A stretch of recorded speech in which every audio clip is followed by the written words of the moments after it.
Shrimad home remedies में आपका स्वागत है और हम आपको बताएंगे, आप चाहे स्त्री हो पुरुष, आपको कम से कम 7 बातें हमेशा गुप्त रखनी चाहिए। वो कभी किसी को नहीं शेयर करना चाहिए।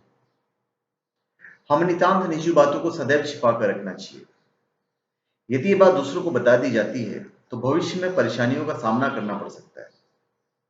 आइए मैं आपको 7 गुप्त बातें बताता हूं। पहला है अपमान। यदि किसी वजह से हमें अपमान का सामना करना पड़ा हो तो इस बात को गुप्त रखना फायदेमंद होता है। यदि दूसरों को यह मालूम होगा कि हमें अपमान का सामना करना पड़ा है तो लोग हमारा मजाक बना सकते हैं। फिर अगर आपको धन की हानि हुई, आज के समय में धन को किसी भी व्यक्ति की शक्ति का पैमाना माना जाता है। अधिकांश परिस्थितियों में धन का आधार पर ही रिश्ते निभाए जाते हैं और मित्रता की जाती है।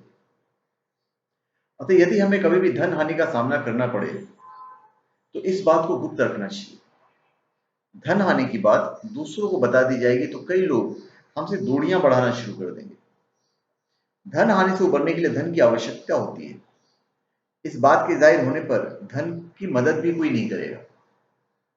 साथ ही यदि हमारे पास बहुत सारा धन है तो इस बात को भी गुप्त रखना चाहिए। फिर जो घर परिवार के जो झगड़े हैं उसको बहुत गुप्त रखना चाहिए। अधिकांश परिवारों में वाद विवाद होते ही रहते हैं, ये बहुत ही आम बात है। लेकिन आपसी झगड़े घर के बाहर किसी को भी नहीं बताने चाहिए। ऐसा करने पर समाज में परिवार की प्रतिष्ठा कम होती है।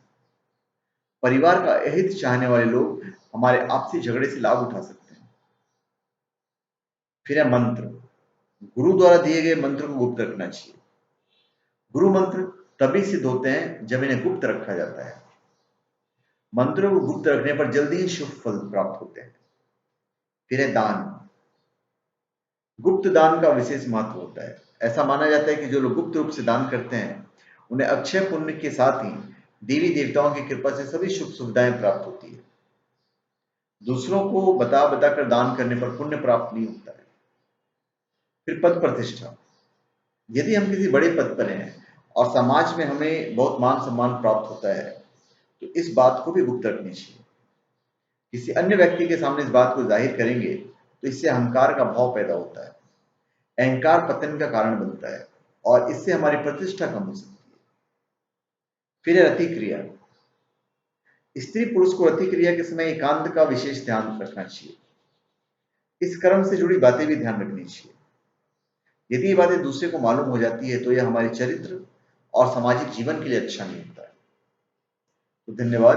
आप हमारे चैनल पे सब्सक्राइब करें और अपने कमेंट दीजिए। धन्यवाद।